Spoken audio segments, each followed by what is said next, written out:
Vou falar um negócio que todo adolescente já falou dos seus pais. Você já foi adolescente? Já, com certeza, né? Se você é adulto, você já foi adolescente. Você já se recuperou desse trauma? Ainda não, ainda tem gente lutando com a adolescência. Mas tem uma coisa que acompanha todo adolescente e alguns adultos na relação com seus pais. Quem nunca disse: pai, vocês me irritam? Você já disse isso aí alguma vez? Para os seus pais: vocês me irritam, vocês enchem a minha paciência, vocês enchem o saco, vocês são chatos, né? Todo adolescente diz isso para os pais. Todo adolescente em algum momento da vida já pensou que os seus pais irritam. E quer saber de uma coisa? Quando eles falam isso, eles têm toda a razão. Eles estão certos de reivindicar dos seus pais, em particular cristãos, que eles não os irritem mais. Pais não devem jamais irritar os seus filhos. Mas antes da gente entrar no título, porque o título dessa mensagem é vocês me irritam. Eu quero pensar alguma coisa que vai um pouco além e que tem a ver com a estrutura de pensamento acerca de filhos no nosso mundo hoje. A maioria dos jovens, a maioria dos adolescentes estão sendo criados para encontrar satisfação nas suas próprias vidas. As mães não ensinam mais as suas filhas a lavar roupa. Elas não ensinam mais as suas filhas a passar. Elas não ensinam mais as suas filhas a cozinhar.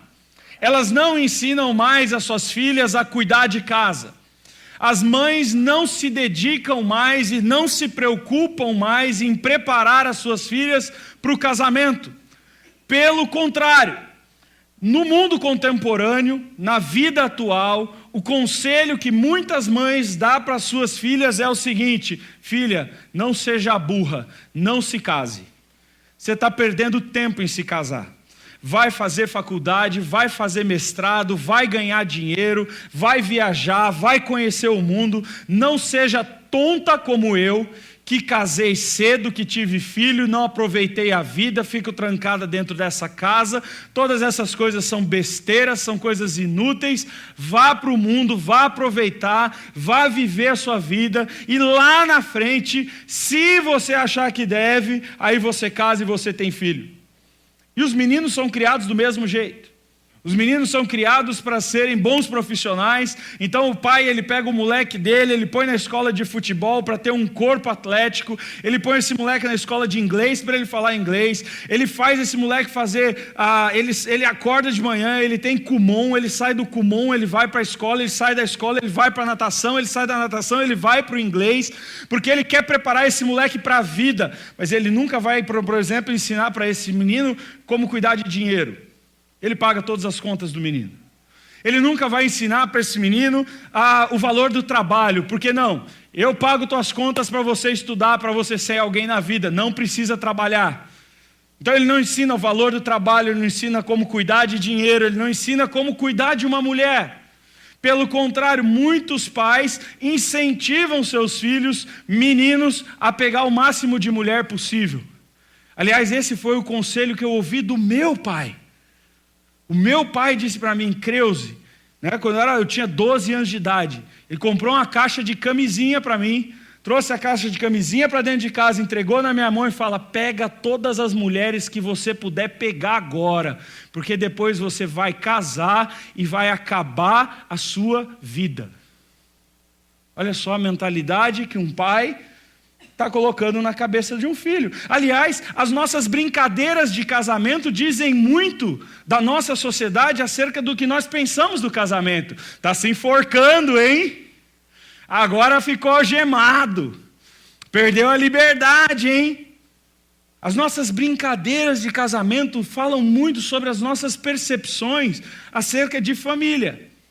Então essa nova geração que está surgindo, eles não querem casar mais. As mulheres não querem casar mais, elas querem ser profissionais. Os meninos não querem casar mais, eles querem ganhar dinheiro e pegar geral. E eles não querem responsabilidade nem compromisso. E Deus dá para a gente algumas ilustrações assim pitorescas. Hoje, à tarde, eu saí para pegar um negócio na portaria do condomínio, estava tendo uma festa na casa de um vizinho meu, e tinham vários casais ali na porta da casa se conversando.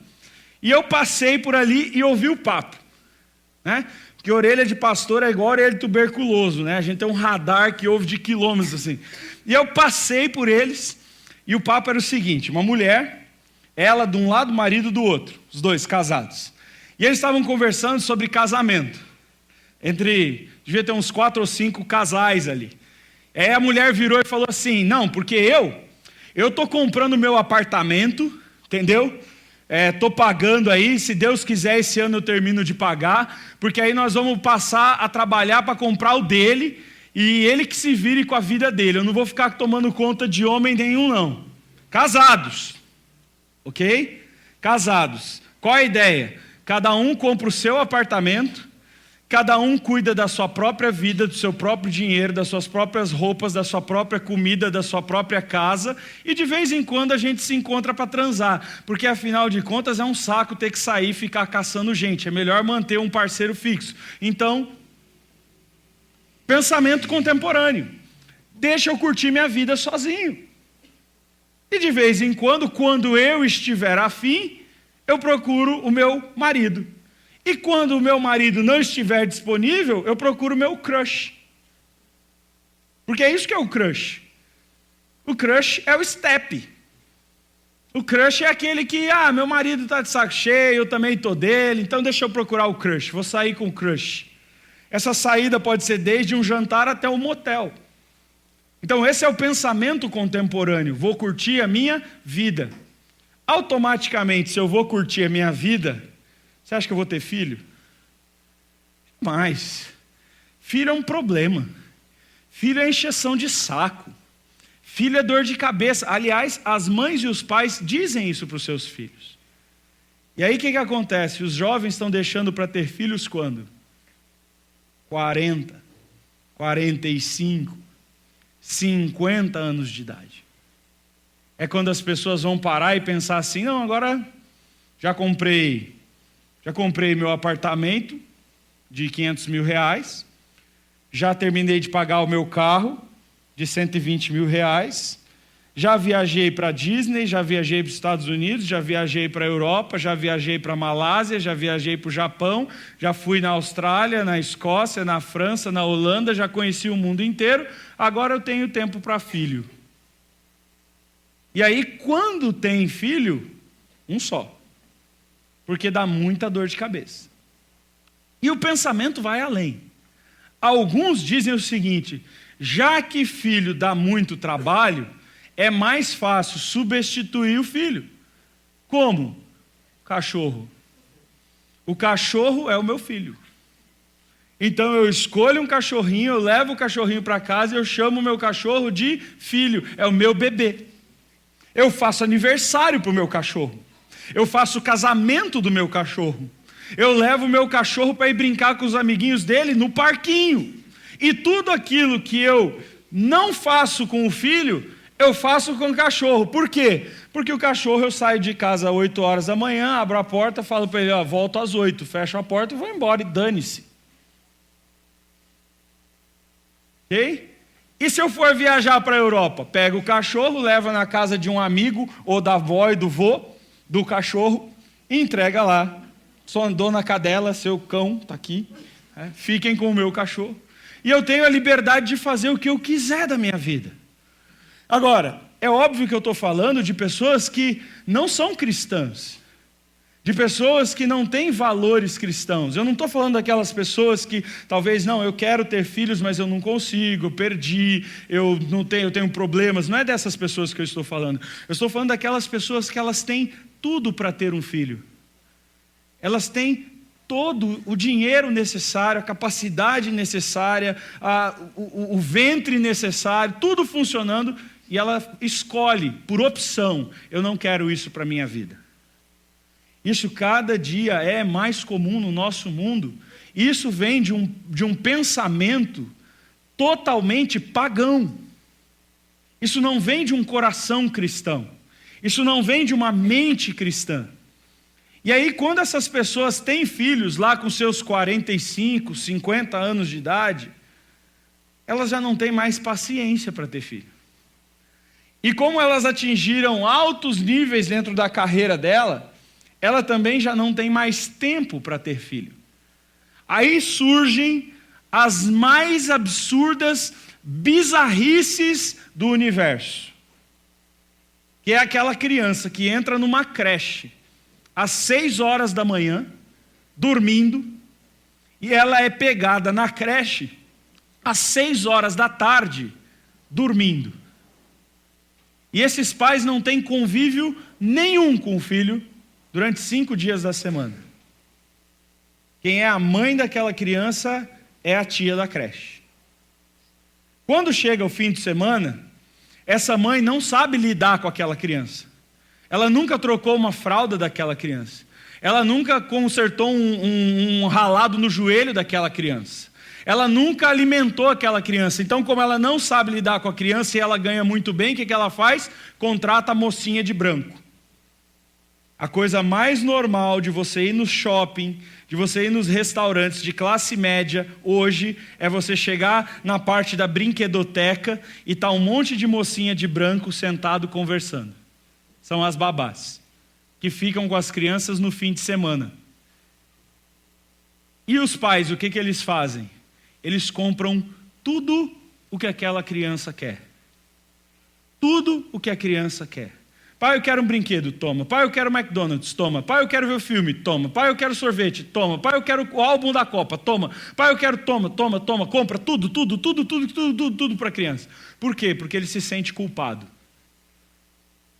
Ele se sente culpado porque ele não tem convívio com o filho. Ele se sente culpado que ele não sabe conviver com o filho. E aí então, como ele está culpado porque ele não cria aquela criança, ele dá tudo o que a criança quer, pensando na cabeça dele, assim ele vai me amar. E existe uma preocupação no pai contemporâneo, uma preocupação não, um desespero nos pais do dia de hoje. É esse sentimento angustiante que toma esse pai, será que o meu filho me ama? Por quê? Porque quando ele vai buscar o filho na escola, a criança chora. Não porque ela quer ficar com a mãe, porque ela quer ficar na escola. Quando esse pai vai tirar o filho do colo da babá, a criança chora. Não porque essa criança ama o papai e quer o papai, chora por causa do papai. Não, ele chora porque ele quer ficar com a babá e não com os pais. E esse desespero de comprar coisa com a criança é uma tentativa na cabeça dessas pessoas de conquistar o amor dessa criança através de dar tudo o que ela quer. E sabe qual é a pior coisa e a mais triste de tudo isso? É que além dela não conseguir conquistar o amor dessa criança, quando essa criança crescer, ela vai vincular amor com presente, e não com presença, com carinho, com instrução, com educação, com aprendizado. Não, amor é dar coisas. Então, agora que ele é criança, é um carrinho de Lego. Mas quando ele é grande, o carrinho cresce de tamanho. E o carrinho vira um ano na Europa, passeando e fumando maconha com os amigos. Então esse é o tipo de sociedade que nós estamos vivendo. É nesse ambiente social que nós estamos inseridos. Homens extremamente egoístas, criados para si mesmos, que adiam o máximo possível a paternidade, porque querem curtir a vida e ter filho não é uma opção para curtir a vida na cabeça dessas pessoas. Então eles adiam o máximo possível e aí depois quando tem filhos já não tem mais ânimo, tempo, paciência e aí querem comprar o filho com dinheiro. Essa é a sociedade que nós vivemos. E o que essa sociedade gera? A pergunta é essa: que tipo de criança essa sociedade gera? ela era um tipo de criança extremamente impaciente e irritada. Tanto é que aquilo que os pais mais dão para os filhos, quase que como uma compulsão nos dias de hoje, é Ritalina, para baixar o nível de estresse e de irritação da criança. Medicamento da criança. Não, essa criança aí, ela tem, como é que é o nome, Márcio? É TDAH. TDAH. Uma criança hiperativa. Leva no psicólogo, né? Isso é hiperativo, essa criança não para. Mas você já parou para pensar por que a criança não para? Eles não pensam e não vinculam a criança não para com a vida que eles levam. Eles vinculam que a criança não para simplesmente por comportamento da criança. E joga a culpa na criança. E aí o psiquiatra vai dizer assim, não, o único jeito é meter um remédio na criança, droga a criança. E aí a criança é controlada por meio químico. Mas as emoções dessa criança, que geram essa hiperatividade, são completamente negligenciadas. Eu li algumas pesquisas acerca disso essa semana. Uma delas que eu achei bem interessante, diz o seguinte: sabe quais são os principais fatores que levam as crianças a ficarem irritadas com seus pais? Isso é fruto de um estudo feito por um sociólogo norte-americano, uma socióloga e um sociólogo, chamado Jen Ormrond e Teresa McDavitt. Eles fizeram uma pesquisa falando sobre o desenvolvimento educacional das crianças e a modernidade, a influência da modernidade nisso aí. E eles colocaram aqui os fatores, listaram quais são os principais fatores que levam essas crianças a serem irritadas. Então, fizeram uma entrevista com um número enorme de crianças e pais, principalmente crianças que estavam sendo encaminhadas para, lá nos Estados Unidos, aqui a gente chama de Fundação Casa, que aqui tem uma cara mais de cadeia, mas nos Estados Unidos eles têm uns centros de reabilitação juvenil, é um pouco diferente daqui do Brasil. Então eles entrevistaram crianças que já estão dando problema na escola, que bate na professora, que faz bullying com os amigos, essa criança hiper irritada. E aí começaram a entrevistar essas crianças hiper irritadas que estavam sendo encaminhadas para esses centros de apoio. Por que essas crianças eram assim?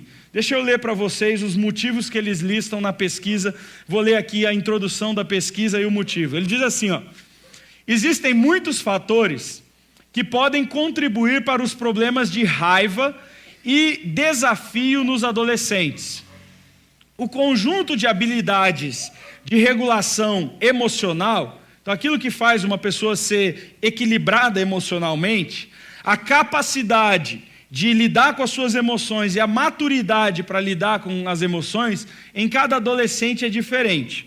Alguns adolescentes talvez precisam de um pouco mais de ajuda, outros de um pouco menos de ajuda para administrar tudo isso e ser alguém saudável lidando com os estresses e as pressões, com o estresse e com as pressões da vida. Outros adolescentes experimentam uma raiva intensa. Essa criança hiperativa, a violenta, que briga, que bate, que cospe, que não obedece a professora, que toda semana chega bilhete em casa. Essa criança que ele está descrevendo aqui. Ele diz para a gente, essa criança, ela tem um trauma e uma experiência de vida que é estressante diante das pressões, porque existem alguns gatilhos de raiva nesses adolescentes que incluem 2 pontos. Olha o que faz essa criança ficar irritada. Uma visão errada e distorcida de si mesma, o que eles vão nomear como baixa autoestima. Quer dizer, uma criança que ninguém ensina para ela como ela lidar com a sua própria autoimagem, como ela lidar com a sua orelha de abano, como ela lidar quando ela é baixinha, quando ela lidar quando ela é gordinha, como que ela vai lidar com a forma como ela vê a si mesma e como ela lida com as emoções diante disso. Os pais não ensinam. Vítimas de intimidação e de pressão persistente de maneira insalubre, o nosso famoso bullying. crianças que estão sofrendo bullying na escola, que estão sendo extremamente ridicularizadas, humilhadas, xingadas dentro da escola, e os pais não ensinam a criança a lidar com isso. Ok? Conflitos dentro da família. Quebra-pau dentro de casa. O pai xingando a mãe xingando o pai, você é isso, você é aquilo, você é assim, você é assado, vai para lá, vai para cá, rompimentos, violência doméstica, brigas constantes na família. Eventos traumáticos, por exemplo, a morte de um pai, a morte de uma mãe, luto, morte do avô que cuidava, a perda de alguém, gera crianças irritadas. Problemas de adoção. Então, quando crianças são adotadas, ela pergunta, por que que a minha mãe me abandonou? Por que que meu pai me abandonou? Por que que eles me entregaram para outra pessoa criar? Os conflitos. Abusos de substâncias ilegais, que nem droga e abuso sexual também.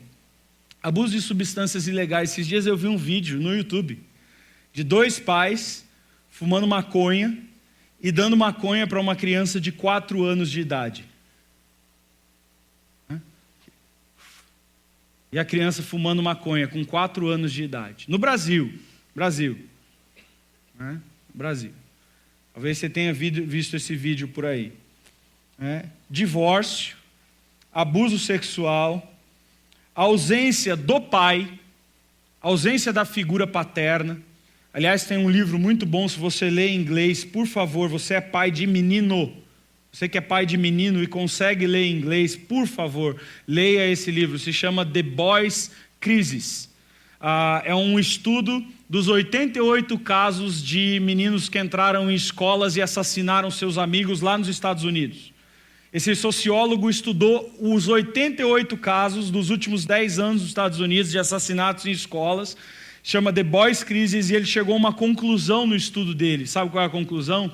Todos esses meninos que mataram gente lá nos Estados Unidos têm uma coisa em comum, sabe qual é? A ausência do pai. A ausência da figura paterna, o pai, o homem. Todos eles tinham ausência paterna, todos. Um ponto em comum entre todos eles.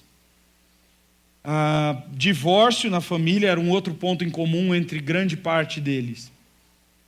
E a ausência da orientação adequada dos pais. É isso que irrita uma criança.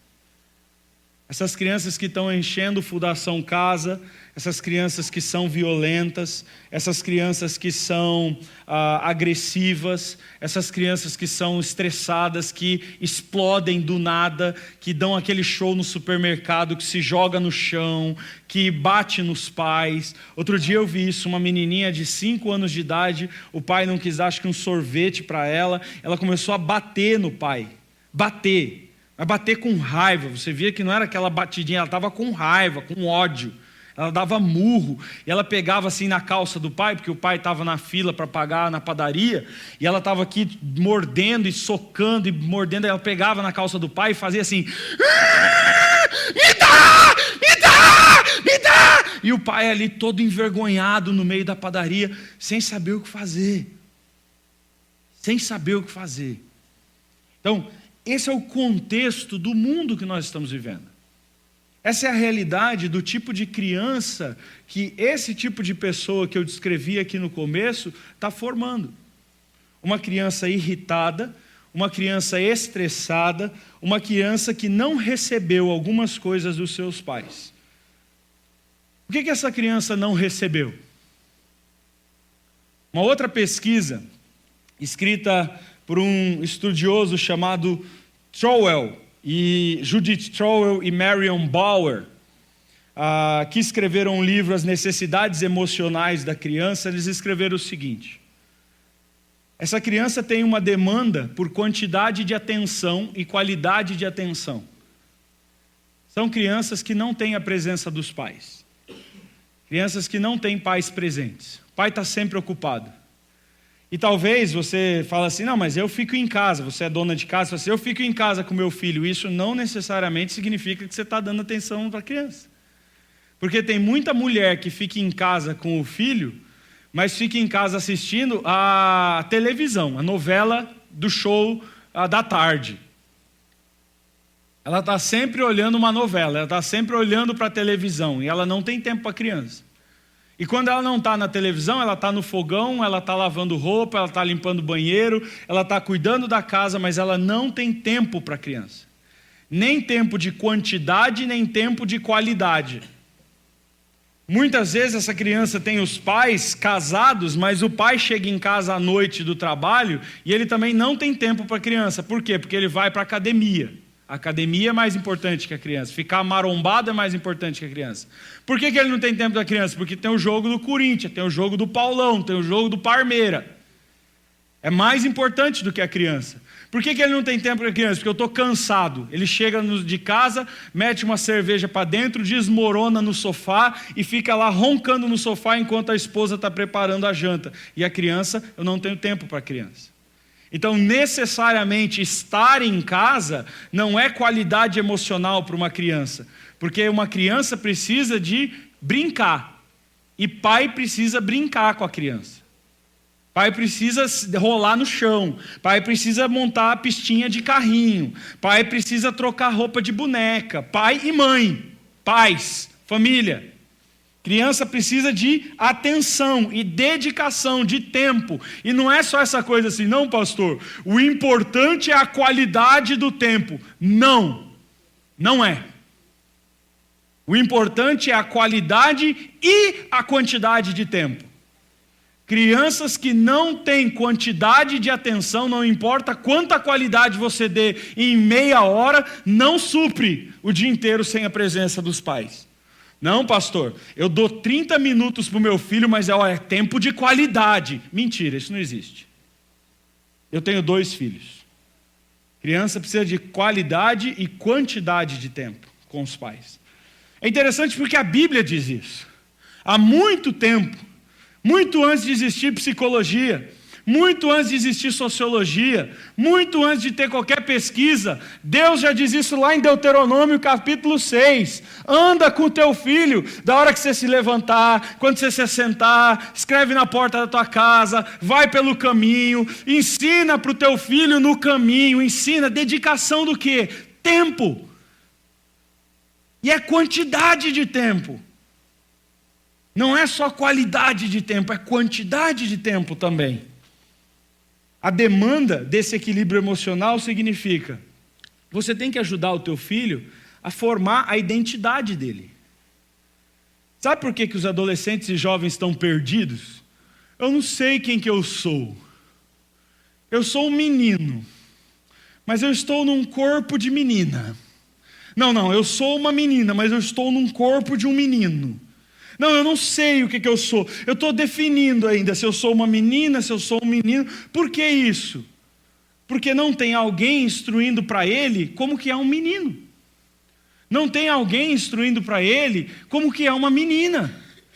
Não tem alguém dando para aquela criança fatores acerca da identidade cultural dela. Esses dias eu vi um vídeo, achei muito interessante. Talvez eu vá passar ele na semana que vem para a gente abrir uma das noites nossas aqui. Mas esse vídeo mostra famílias sentadas numa mesa. E essas famílias sentadas numa mesa, conversando sobre assuntos de família. E o assunto era assim, perguntas. Está lá o pai, a mãe, os filhos, a avós.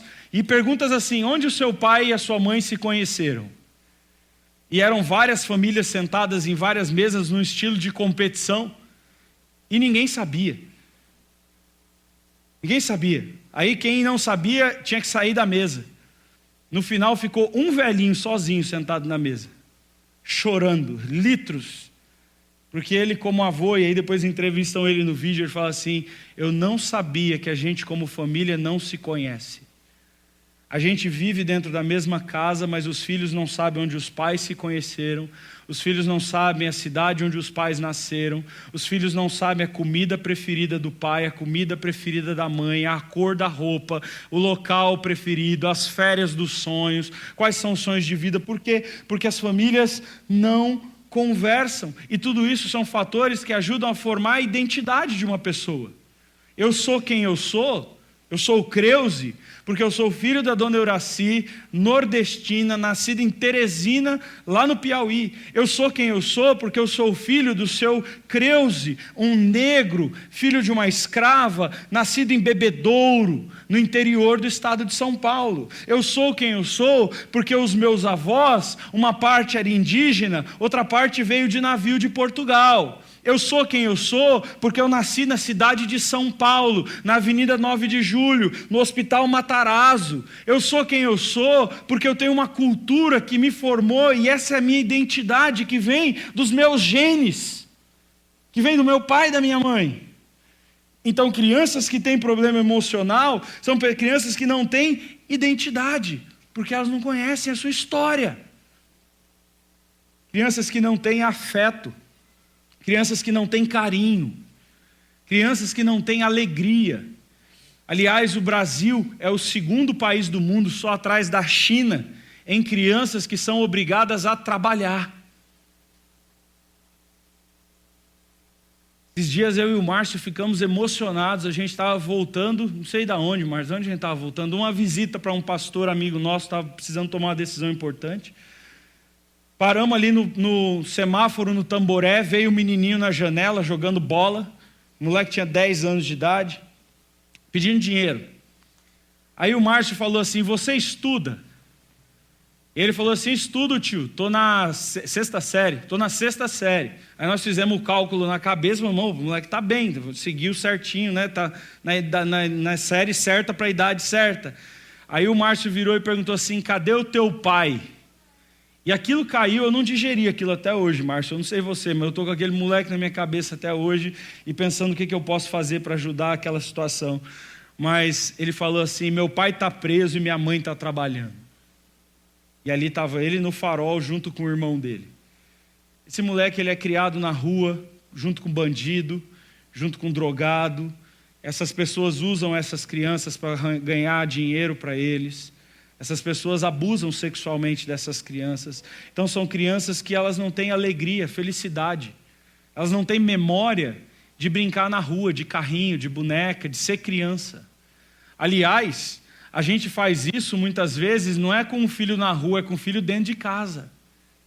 Eu tenho pessoas no meu condomínio que tiveram filhos e que a menina ela é tão branca que essa parede aqui é negra perto da menina.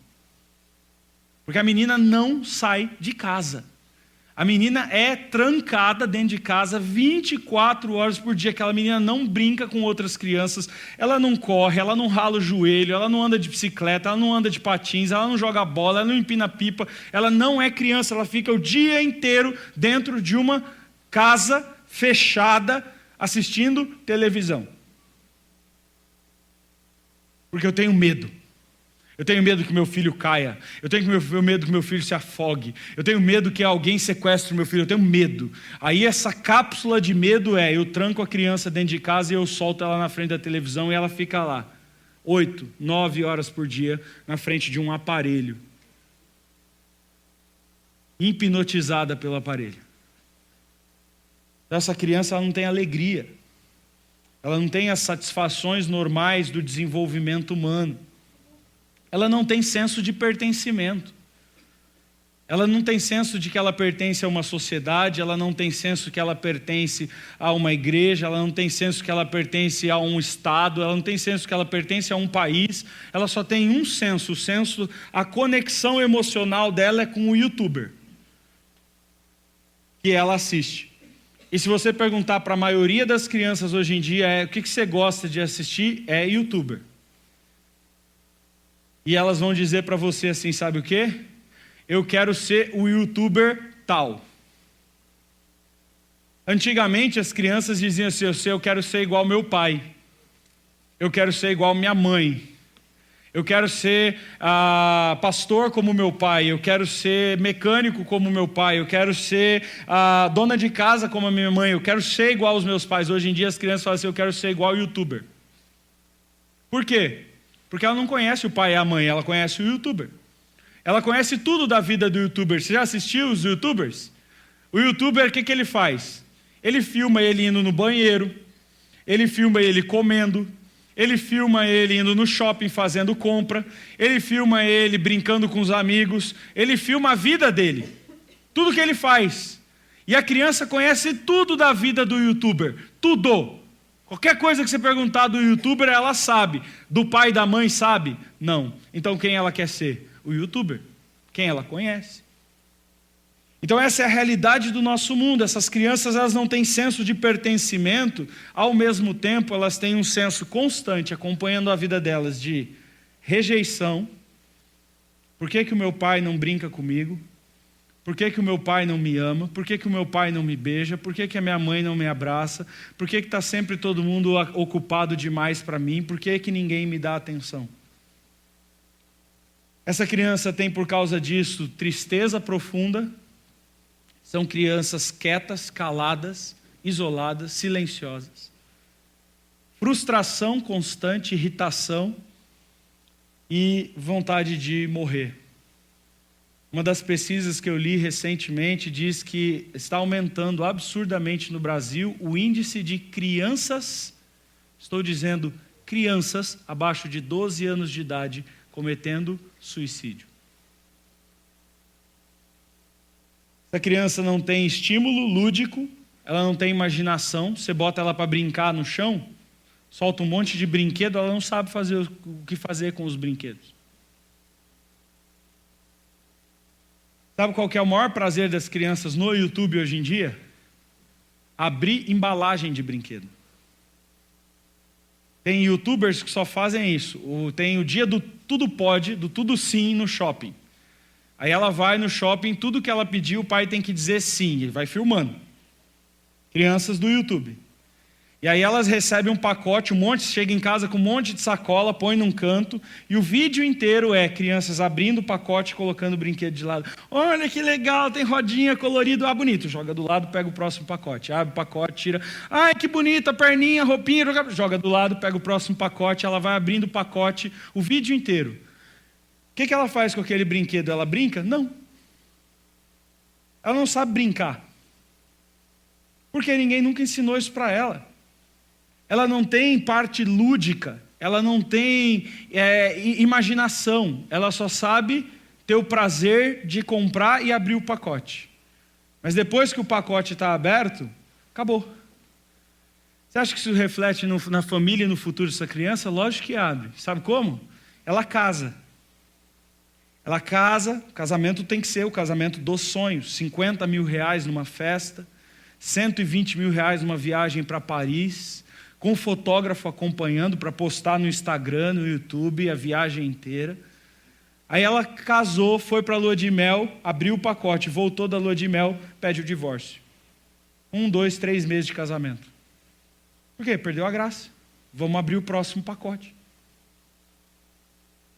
Isso vai gerar esse tipo de gente. Uma criança tem demanda de aprender. Aprender as regras sociais, aprender respeito por si mesma, respeito pelo próximo, aprender as suas responsabilidades dentro de casa, aprender as leis civis, aprender o convívio social, aprender economia, aprender moralidade, ética e, inclusive, escolaridade. Sabe o que está acontecendo? Os pais pagam as escolas mais caras porque eles acham que o filho tem que ter educação. Então quem dá educação é a escola. Paga lá, né, na cabeça desses pais. Paga uma escola caríssima, eu estou dando a melhor educação para o meu filho. Chega no vestibular, o moleque não passa no vestibular. O pai pagou a escola durante 15 anos, 16 anos, 3 mil reais por mês. O moleque era para sair da escola trilíngue, inglês, francês, alemão, o moleque fala tudo. O moleque vai fazer o vestibular, não passa, sabe por quê? Estudos recentes dizem que ele não passa no vestibular porque não tem atenção dos pais. Não tem atenção, não tem amor, não tem carinho. O desenvolvimento inclusive escolar e educacional depende da presença dos pais. Toda criança que tem a presença dos pais pode estudar numa escola ruim, vai ser um bom aluno. A criança tem demanda por segurança. Segurança envolve confiança nele e confiança nas pessoas que estão em volta dele.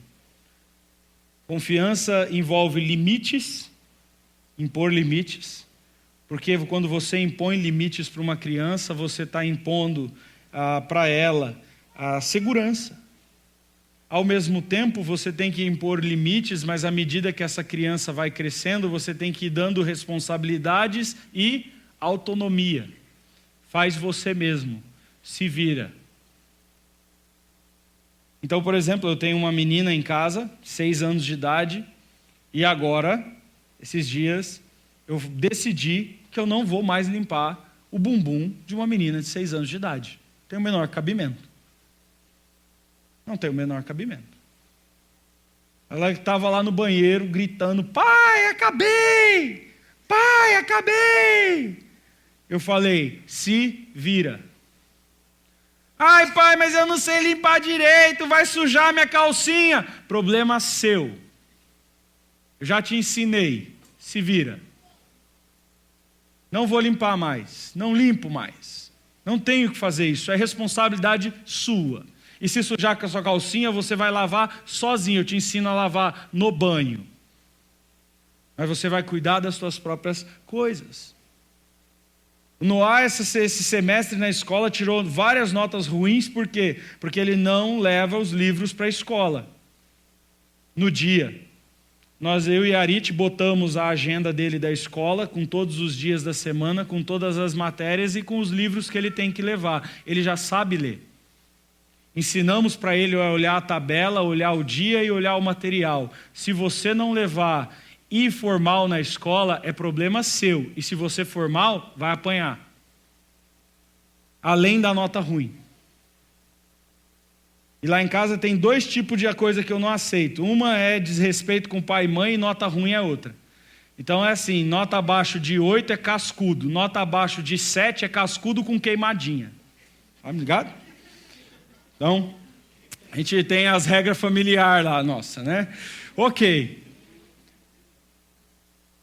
Uma criança super protegida, mimada, que é o queridinho da mamãe. Aqui na igreja a gente tem uma brincadeira que a gente faz o melzinho com pera. Né? A mamãezinha dá tudo para ele, que ele quer. Isso gera na criança um autodesencorajamento. Essa criança ela não é desafiada em nada na vida. Nada. Por quê? Porque tudo a mamãe vai lá e faz para ele. Tem que limpar o bumbum, a mamãe limpa para mim. Tem que arrumar o material da escola, a mamãe arruma para mim. Tem que fazer o prato na hora do almoço, a mamãe faz para mim. Tem que isso aqui, a mamãe dá para mim. Tem que ir para a escola, não pode pegar busão. A mamãe me leva, a mamãe me busca. Tudo é a mamãe, a mamãe, a mamãe, a mamãe, o papai, a mamãe, o papai, dá tudo para mim. No que essa criança é desafiada na vida? Nada.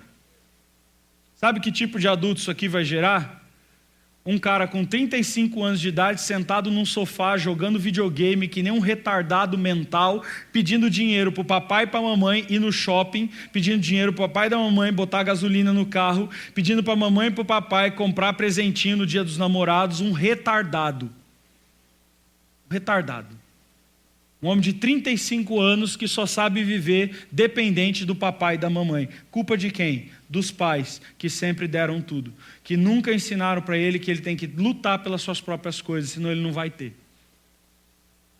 Aí sabe o que acontece com esse jovenzinho quando o papai e a mamãe faltam, morre? Ele entra em desespero e se suicida, porque ele não aceita que porque a vida não vai dar as coisas para ele igual a mamãe e o papai dão. Negligência com seus filhos, e uma outra coisa que gera irritação, criticismo constantemente. Você é um idiota, você é um burro, você não consegue, você é isso, você é incompetente, você é aquele pai que o tempo todo está, ao invés de ajudar os filhos, de ensinar os filhos, ele só critica, palavras amargas, crueldade no trato com a criança.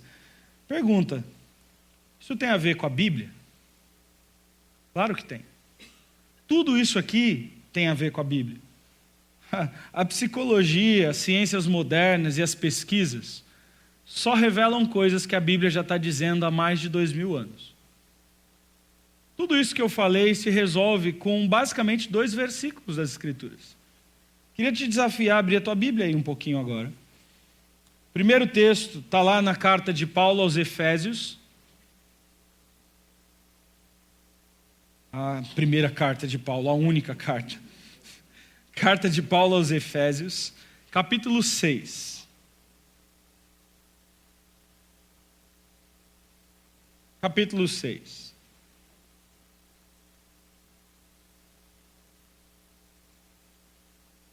Ele diz assim: pais, não irritem, ou não incitem a ira, ou não provoquem a raiva, não irritem os seus filhos. Ok.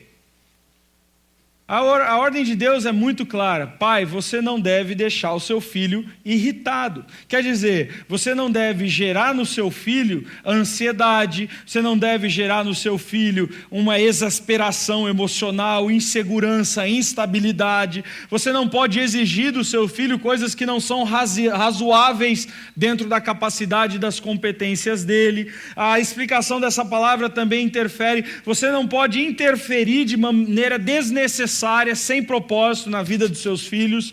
Você não pode aborrecer, irritar, censurar constantemente, fazer duras críticas, ou simplesmente ser um ditador que determina tudo na vida dos seus filhos, que controla tudo na vida dos seus filhos. Quer saber uma coisa que irrita filhos? Quando o pai quer começar a determinar coisas que não têm a ver com a Bíblia, por exemplo. Corte de cabelo tem a ver com a Bíblia? Se o moleque quer cortar o cabelo de moicano, é pecado cortar o cabelo moicano? Se quer pintar o cabelo de rosa, é pecado pintar o cabelo de rosa? Está errado? Tem algum texto bíblico que mostra isso? Se ele quer vestir uma roupa preta, do pescoço ao pé, é pecado? Está errado isso? Agora, tem pais que irritam seus filhos porque querem determinar para os seus filhos que os seus filhos se comportem iguais a ele. Que tem o mesmo gosto de corte de cabelo, que tem o mesmo gosto de roupa, que tem o mesmo gosto de vestir, de ser como gente. Isso irrita a criança. Por quê? Porque ele tem direito a ser um indivíduo. Ainda que você transmita para ele alguma coisa da tua identidade, da tua cultura, você não tem que impor isso a ele. Por exemplo, um exemplo banal da vida. Eu gosto de rock. Eu sou roqueiro. Eu gosto de Pearl Jam, eu gosto de Nirvana, eu gosto de punk rock, de Ramones. Eu gosto de música pesada, rockão. É isso que eu ouço. Nenhum dos 2 meus filhos gostam de rock. O meu filho gosta do DJ Marshmello. DJ Marshmello. Eu olho aquilo e eu falo, meu Deus, quem gosta de uma energumidade dessa? É uma coisa tosca, velho. Mas ele gosta. A minha filha é fã número 1 da Katy Perry. Eu odeio a Katy Perry. E eu poderia ser aquele pai... Não, aqui é a minha casa, quem manda aqui sou eu. Na hora que vai ouvir música, vocês precisam ouvir música boa. E a única música boa que existe é a minha. É a que eu gosto. Eu vou no cabeleireiro, meu filho fala, eu quero cortar o cabelo assim. Não, porque eu não gosto desse tipo de corte de cabelo. Quem disse que ele tem que ser criado com os teus gostos? Ele não pode desenvolver os próprios gostos dele? Isso irrita a criança. Desnecessariamente. Desnecessariamente, eu não preciso fazer isso. É lógico que eu preciso ensinar a se vestir de maneira decente, que um decote é feio, que mostrar a barriga é imoral, que usar roupa curta demais mostra as partes íntimas e não é divertido. É claro que eu preciso ensinar o meu filho a não ficar se mostrando, a não se achar o bambambam simplesmente que tem o cabelo assim assado. É lógico que eu tenho que ajudá-lo a avaliar a letra de música que ele está ouvindo, segundo o ritmo que ele gosta, mas eu não tenho que impor os meus gostos para o meu filho. Isso tem a ver com essa palavra que Paulo está usando na Bíblia. Não irritem os seus filhos. Não imponham para eles os seus gostos pessoais, as suas cosmovisões. Inclusive uma coisa que não funciona, a tua religião. E aqui eu vou entrar numa área bem delicada, mas eu quero entrar. Nós não podemos e não vamos conseguir convencer os nossos filhos de serem cristãos por meio de vara, por meio de obrigar para ir para a igreja, por meio de chinelo, por meio de sermão. Não existe conversão na porrada. Aliás, o próprio apóstolo Paulo, quando diz para pregar o evangelho, ele diz não por força, nem por violência. Os meus filhos vão se converter o dia que eles tiverem uma experiência pessoal e íntima com Jesus Cristo.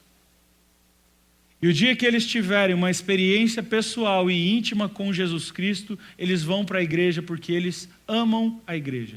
Porque eles amam Jesus Cristo. Porque eles encontraram um relacionamento com Deus. Não porque eu mando neles. E isso é um grande defeito nosso. Nós obrigamos os nossos filhos a ir na igreja, mas nós não mostramos o evangelho para os nossos filhos, e eles não são muitas vezes convertidos. Eu sou um caso desse. Eu apanhava todo domingo de manhã para ir para a igreja, de cinta. E eu odiava a igreja. E quando eu cheguei com 13, 14 anos de idade, até antes um pouco, eu falei assim, não vou mais nessa porcaria de jeito nenhum. Você pode me bater, você pode me matar, você pode me espancar, você pode me amarrar. Eu não vou mais. Eu odeio o teu Deus, odeio a tua igreja, odeio tudo isso. E odeio você também quando você me obriga a fazer o que eu não quero fazer. A servir um Deus que eu não conheço, não reconheço, não admito a existência, não acredito nessa Bíblia, nada disso. E muitos pais querem forçar, impor. Isso não acontece assim. Conversão não acontece assim. Conversão tem a ver com a ação do Espírito Santo. Conversão tem a ver com apontar a direção é aquela, mas se ele vai seguir naquela direção ou não, tem a ver com a vontade soberana de Deus para converter aquela pessoa. E talvez o meu filho não seja um eleito, porque não tem nenhuma garantia na Bíblia dizendo que filho de crente é crentinho. Às vezes filho de crente é cretino mesmo. E essa é a grande questão. É lógico que eu tenho que ensinar o que é certo, é lógico que eu tenho que ensinar o que eu creio, é lógico que eu tenho que ensinar os meus valores, a minha fé, mas essa fé só vai ser absorvida pelo meu filho quando Deus agir na vida dele. E essa é uma das coisas que eu pergunto para todo adolescente aqui da igreja, todas as vezes que eu vou falar para os adolescentes aqui da igreja, por que você está aqui? Você está aqui porque o teu pai te obrigou a estar aqui? Você está aqui porque você segue o Deus do teu pai, a religião do teu pai, a Bíblia do teu pai, então você está no lugar errado, cara, porque você precisa ter um encontro seu com Deus. O Deus do teu pai não pode fazer nada por você. Ele tem que tornar-se primeiro o seu Deus. E mesmo que o seu pai saia da igreja e se desvie da igreja, você vai ficar, porque você tem um Deus que não é necessariamente o Deus do teu pai e da tua mãe. E essa percepção de não irritar os nossos filhos está inteiramente ligada com isso. Eu posso ensinar o meu filho, mas eu não devo impor a ele, por meio da estupidez e da brutalidade, os meus gostos pessoais. E o que eu devo fazer então? O texto dá para a gente 3 coisas. Ele está pondo, olha, não irritem os seus filhos. Tá bom, pastor, já entendi esse negócio aí. Já vou ter que pedir perdão hoje à noite. Já vou ter que chegar em casa e falar, filho, desculpa, estou fazendo tudo errado, eu estou impondo, estou batendo, não entendi direito aqui o negócio. O que eu tenho que fazer? Ele diz 3 coisas. Educação, disciplina e exortação. Ele diz no texto aí, pais, não irritem os seus filhos. Ao contrário, Como que você não irrita uma criança? Educa essa criança. Ensina para essa criança. Como é que você educa uma criança? Dando para ela atenção, qualidade de tempo e quantidade de tempo. Dando para ela identidade, amor, afeto, carinho, diversão, alegria, brincadeira de criança, senso de pertencimento a alguma coisa, a algum lugar, a alguma cultura, rejeição, né? Lidar, como que ela lida com a tristeza, com as emoções, tudo aquilo que a gente já viu aqui. Eu educo uma criança dando para uma criança todas as demandas emocionais que ela tem. A ludicidade, a imaginação, o respeito às regras, o conhecimento das regras, a responsabilidade pessoal, as leis civis, as leis sociais. Diga bom dia para as pessoas, pede benção para a avó, pede benção para o vô, não trate assim o mais novo, levanta que tem uma mulher aqui, dá o lugar para ela sentar, ensinando para ele. Educação. Educação é alguma coisa que protege a criança, e é a educação que faz uma criança não ser uma criança irritada. Educação. Mas essa educação não é uma educação simplesmente imposta, é uma educação que explica os porquês. Porque o maior erro de pais que eu vejo é assim: faça tal coisa. Por quê? Você está me desafiando, menino? Eu já mandei você fazer. Cala a boca e faz. Mas por quê, pai? Eu mandei. Eu sou teu pai. Vai fazer. Pronto, você está criando um filho que vai ser irritado. Você está irritando seu filho. Ele não entende por que ele tem que fazer aquilo. E ele olha para a tua cara e fala assim: meu pai é um idiota, não sabe nada. Eu vou obedecer essa anta, grosseira, bruta, que não me explica como é que é a vida e como é que as coisas são. Então, antes de dizer ao meu filho que ele tem que fazer alguma coisa, eu tenho que explicar para ele todos os porquês do que ele tem que fazer. Filho, você tem que fazer isso, porque isso, porque isso, porque isso, porque isso. Mas por quê, pai? Porque assim, porque assim, porque assim, porque assado. Mas por quê, pai? Porque isso, porque isso, porque isso, porque isso, porque isso. Ah, entendi, pai. Então vai lá e faz. Uma das palavras que eu mais repito na minha casa: filho, você entende que o papai te ama? Entendo, pai. Como que você entende que o papai te ama? Assim, assim, assim, pai. Então, filho, se você sabe que o papai te ama, por que o papai está te dando essa ordem? Para me proteger, para o meu bem, pai, porque você faz tudo para o meu bem, pai. Então, filho, eu estou querendo te proteger disso, disso, disso, disso. Agora vai lá e faz. Ele faz com alegria, quando ele é educado. Agora, muitos pais não educam, mas exigem. E isso irrita a criança. Muitas crianças são rebeldes e irritadas com seus pais porque elas não têm educação. Educação significa dar todos os porquês e todos os motivos porque a gente vive como a gente vive, porque a gente mora no bairro que a gente mora, por que eu tenho que vestir essa roupa e não aquela roupa, por que eu tenho que falar assim, por que eu tenho que me comportar assim, por que o mundo em volta da gente é assim. Tudo. Isso é educação. Isso a escola não dá.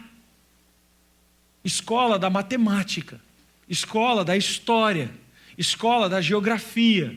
Mas educação só tem uma fonte: pai e mãe. Isso tem a ver com a gente conviver numa sociedade que tem que desfrutar disso. Quero dar um exemplo como isso acontece, por exemplo, com um bebezinho pequeno. Quando a gente foi ter o nosso primeiro filho, Noah, primeiro filho é aquela experiência trágica, né? Todas as tragédias acontecem, ele não sabe criar criança.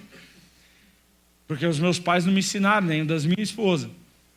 E aí a gente vai criar uma criança por conta, assistindo vídeo no YouTube. Aí a gente vai criar uma criança, óbvio, tudo errado. 3 meses do Noah nascido, a gente não dormia, porque ele acordava de 2 em 2 horas para mamar.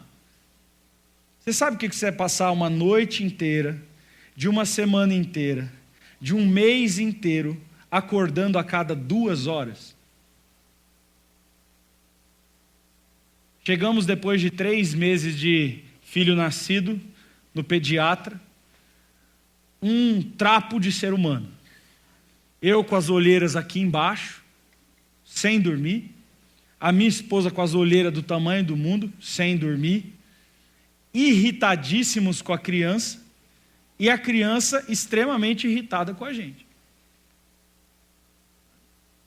O pediatra olhou e falou assim: vocês não estão dormindo, né?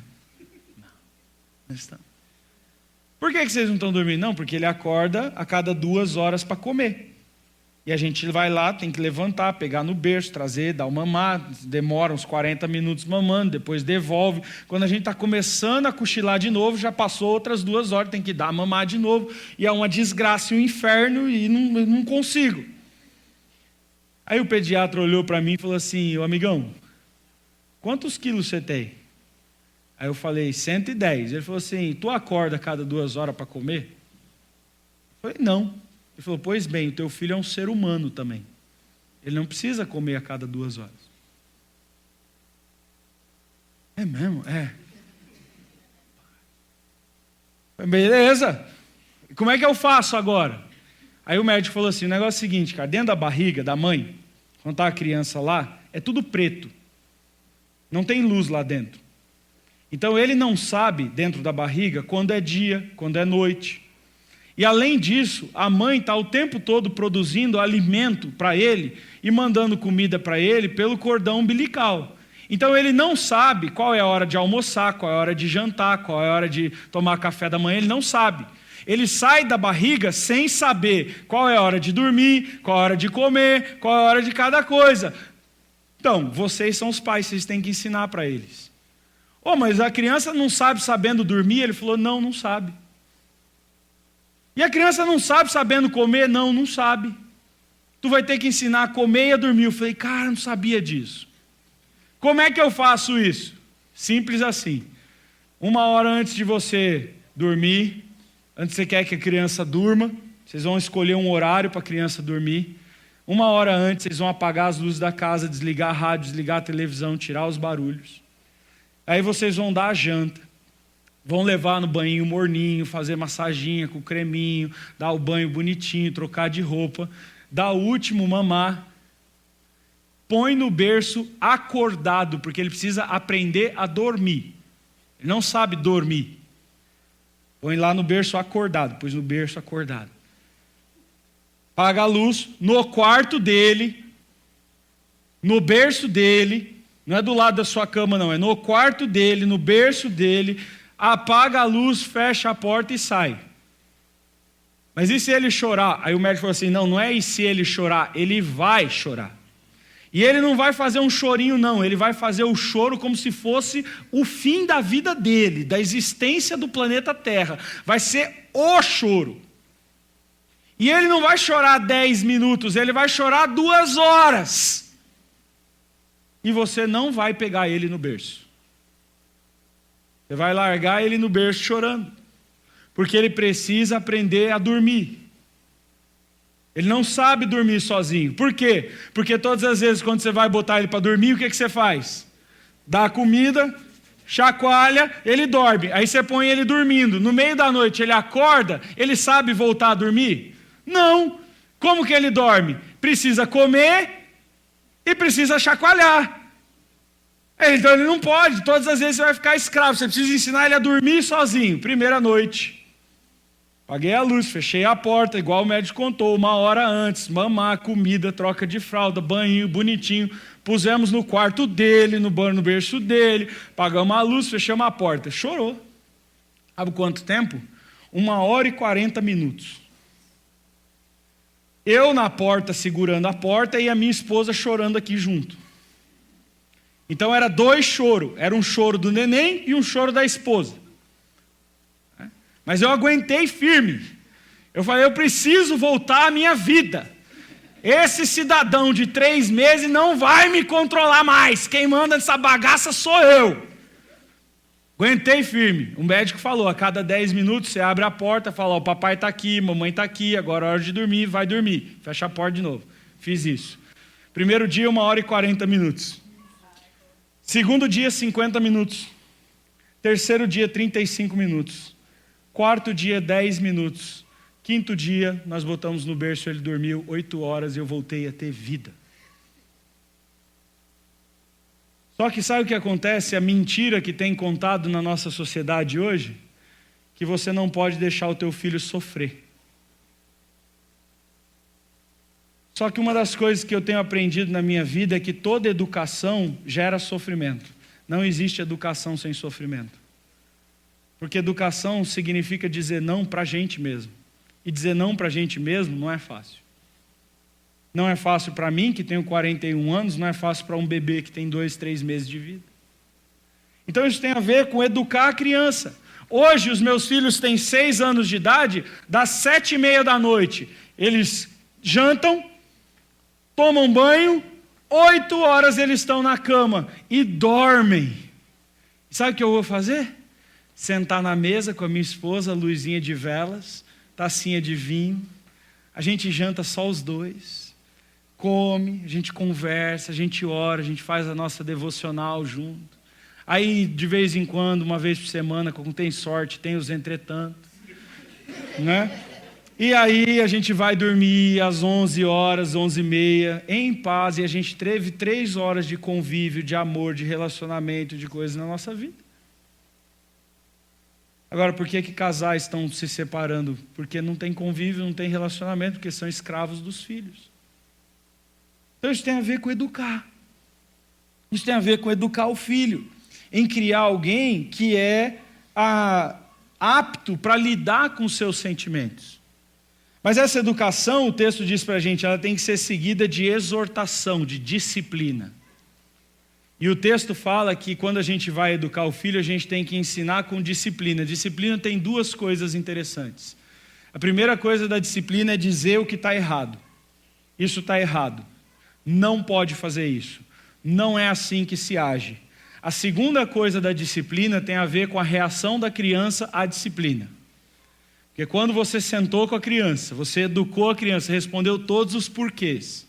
Você ensinou que não pode fazer mais. E aquela criança olha para a sua cara e fala assim, eu vou fazer. Aí entra um outro passo da disciplina, chamado vara. A Bíblia diz lá em Provérbios, a estupidez está presa no coração da criança, mas a vara da disciplina arranca a estupidez do coração da criança. Vou dar um exemplo. Noá tinha 10 meses de idade. 10 meses. Ele pegou aquela mania de dar tapa na cara dos outros.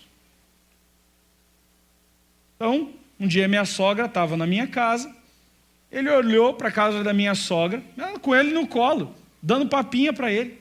Ele simplesmente virou para ela e fez assim, pem, mas forte, ficou a marquinha dos dedos. Eu olhei para ele e falei, cara, você não pode fazer isso. Isso é desrespeito, é a sua vovó, a vovó te ama, a vovó quer o seu bem, você não pode agredir a sua vovó, dá um beijo na vovó. Aí deu um beijo na vovó. Eu virei de lado, ele olhou para mim assim, ó, riu e pau! Opa. Espera aí. Você já sabe que você não pode fazer isso. Você já aprendeu. Eu já eduquei você. Eu já te expliquei com a sua idade os porquês. Agora você vai aprender a não ser estúpido. Peguei ele do colo da vovó, fui para o quarto, tirei a fralda, peguei a vara, 4 varadas na bunda. Subi os vergão, sobe. Ficou vermelho, ficou. Ele bateu mais em alguém pelo restante da infância dele? Nunca mais. Nunca mais. Então, você e eu, como pais cristãos, nós temos que aprender que a educação é parte da criação, mas a disciplina também é parte da criação. E eu tenho que corrigir os meus filhos com a vara. A Bíblia diz que aquele pai que não corrige o seu filho com a vara, está lançando o seu filho no inferno. Porque a criança entregue a si mesma, ela envergonha os seus pais. Então é por isso que a Bíblia vai dizer para a gente, não quer irritar o seu filho? Eduque e discipline. É impressionante. Tem vezes, lá na minha casa, que as crianças, elas estão, parece que cheiraram cocaína. Parece que estão drogados, parece que estão, comeram overdose de chocolate. E aí, principalmente quando eles estão cansados, quando tem amigos juntos, aí eles ficam completamente desgovernados, assim. Quando eu pego o meu filho nessa situação e eu percebo que ele está fazendo uma coisa que eu falei para não fazer, eu levo no quarto e eu disciplino, é como se estivesse fazendo assim numa panela de pressão.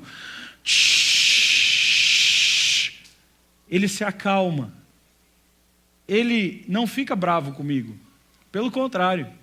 Quando eles estão fora de controle e eu disciplino, eles ficam me abraçando, me beijando, aí quer ficar do meu lado, é papaizinho lindo, é amorzinho, é meu gordinho, é não sei o que, tarará, tarará. Por quê? Porque ele foi disciplinado.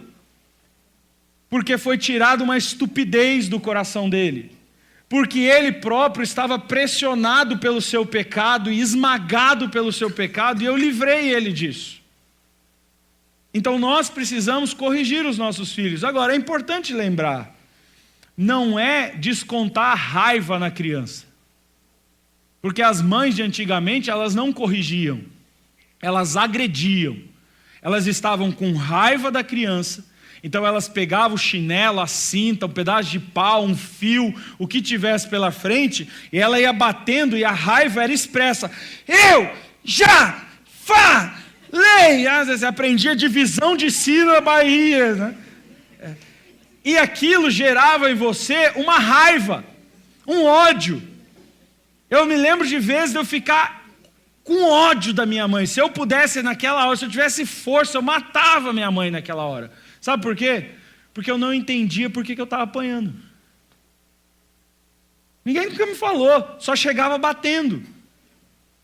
Então, quando você vai disciplinar o seu filho, o que vem antes da disciplina? A educação. Então, lá em casa, quando a gente vai disciplinar as crianças, é assim, eu chamo para o quarto, pego a minha Bíblia, vejo qual foi o pecado deles, abro a minha Bíblia e leio com eles. Filho, você está vendo o que a Bíblia diz aqui? Tô, pai. Diante do que a Bíblia disse aqui, filho, como é que você agiu? Eu desobedeci, pai. Filho, a desobediência é o quê? Desobediência é pecado, pai. Filho, se a desobediência é pecado, como que a Bíblia fala que tira o pecado do coração? Com a vara, pai. E como mais, filho? Eu tenho que me arrepender, né, pai? Filho. O que é arrependimento, filho? É sentir mal pelo que eu fiz. Então, você não tem que pedir perdão para Deus? Tenho. Você não tem que pedir perdão? Tenho. Há um processo educacional. Depois do processo educacional, ele entendeu. Ele já pediu perdão para Deus. Ele já pediu perdão para a irmã, para o irmão, para o amiguinho. Aí vem aqui que você vai ser corrigido. Aí você fala assim, nossa pastor, mas ele já se arrependeu, ele já confessou, ele já pediu perdão, mesmo assim você vai corrigir? Sim, sabe por quê? Porque todo pecado tem consequência. Quando ele engravidar a namorada dele, não importa quanto perdão ele peça, para quantas pessoas ele pedir, ele vai ter um filho para criar, ou sim ou sim.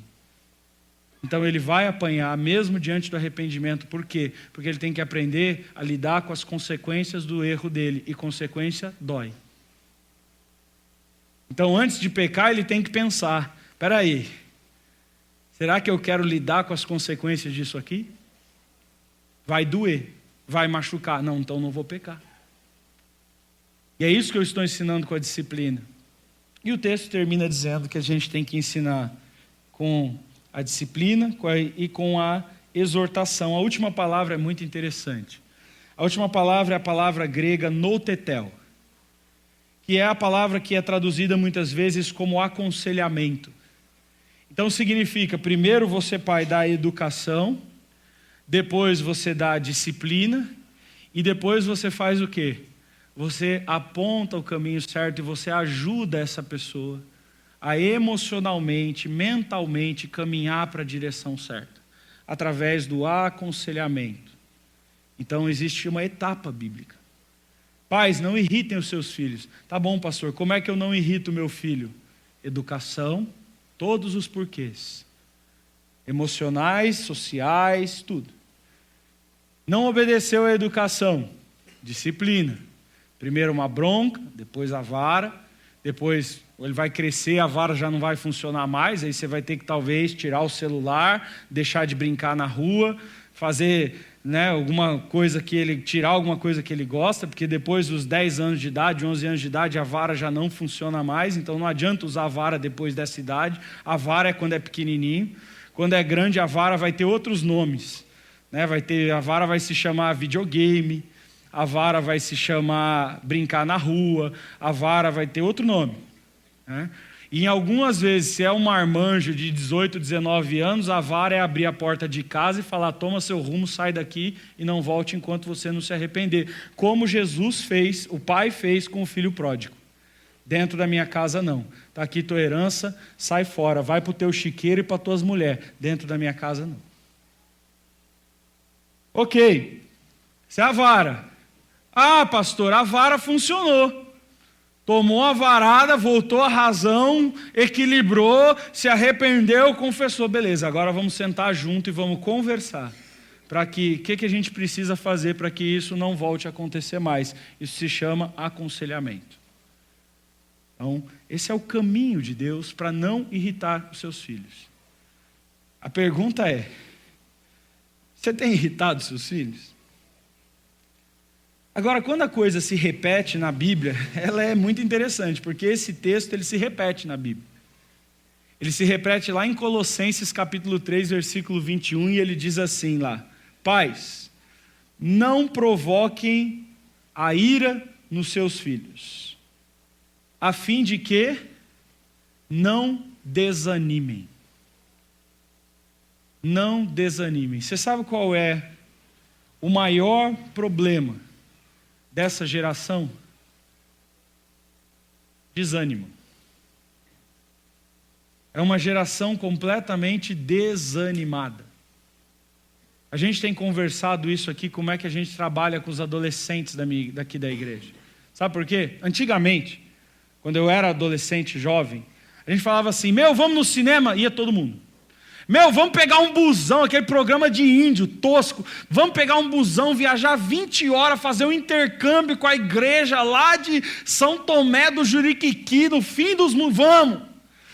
Vamos fazer um acampamento lá para aquela chácara, mas não tem luz, não tem água, não tem chuveiro quente, não tem televisão, não tem nada. Bora, vamos! A nossa geração era super animada, super empolgada, super motivada. A gente fazia tudo, porque dentro de casa tinha educação, tinha disciplina e tinha aconselhamento. Hoje em dia as crianças estão na frente da televisão, quem cria elas é o youtuber. Sabe o que acontece com essa geração de adolescentes e jovens da nossa igreja aqui? Eu estou falando da nossa comunidade. Não tem ânimo para fazer nada. Não tem ânimo para estudar, não tem ânimo para conhecer, não tem ânimo para trabalhar, não tem ânimo para nada. A vida deles é ficar diante daquela maquininha do capeta, navegando e vendo foto dos amigos dele viajando, dos outros fazendo. Eu vou terminar com essa ilustração. Meu filho chegou e falou assim para mim: pai, eu quero um videogame. Eu estava nos Estados Unidos, a gente tinha as condições, comprei um videogame de última geração. Está lá, Xbox X One, está lá. Comprei o videogame, comprei um monte de jogos, comprei controle, está aqui, pode jogar. E aí eu sempre busco para eles jogos que têm desafio. Intelectual, emocional, então ele tem que pensar, ele tem que sentir, sempre compro jogos que têm a ver com desafios, ganhar, perder, aprender lições assim. Sabe o que ele faz com o videogame? Ele entra no YouTube e ele assiste os youtubers jogando videogame. Aí você fala para ele: brother, você tem o videogame, você tem o jogo, vai jogar! E ele fala assim, não, pai, é muito difícil. É mais legal ficar vendo o outro jogar o jogo que ele tem, no videogame que ele tem, e ver o outro vencer os desafios por ele. E ele se satisfaz com a satisfação do outro, da vitória do outro. Sabe o que eu falei? Não tem mais YouTube, não vê mais jogo de jogo. Ok. Ou você, aí ele toda vez assim, pai, eu quero um jogo novo. Não, primeiro você tem que vencer todos os jogos que eu já comprei, depois eu te dou um novo. Agora eu botei um outro desafio, cada um livro inteiro que você lê, 10 pilas você ganha. R$10. Aí, ó. Motivou o moleque, já leu 5 livros só semana passada. Mas é essa coisa de a gente precisa desafiar essa nova geração, e o jeito de desafiar essa nova geração é gerar neles esse tipo de coisa. Sabe por quê? Uma outra característica dessa nova geração, tudo é chato. Tudo é chato. Eles não gostam de fazer nada. Você vai no museu, é chato. Você vai no cinema, é chato. Você vai no parque, é chato. Você sobe uma montanha, é chato. Você faz um piquenique, é chato. Eles estão constantemente desanimados com tudo. Por quê? Culpa dos pais. Porque nós não estamos ensinando eles a vencer desafios, a ir além. Nós estamos deixando que essa geração se perca, uma geração desanimada. E a Bíblia dá a resposta: educação, disciplina e aconselhamento. Segue isso aí. Eu tenho certeza que vai dar certo, porque a palavra de Deus nos diz. Amém? Vamos orar? Papai, muito obrigado pela tua palavra, muito obrigado pelas verdades que ela ensina.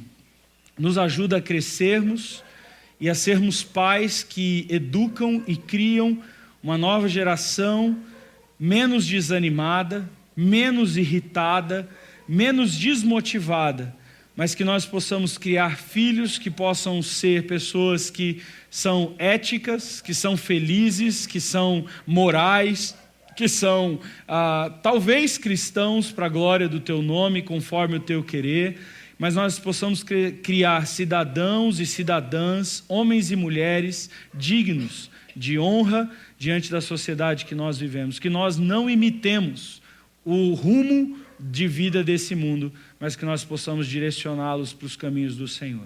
É o que eu peço e oro no nome do Senhor Jesus. Amém?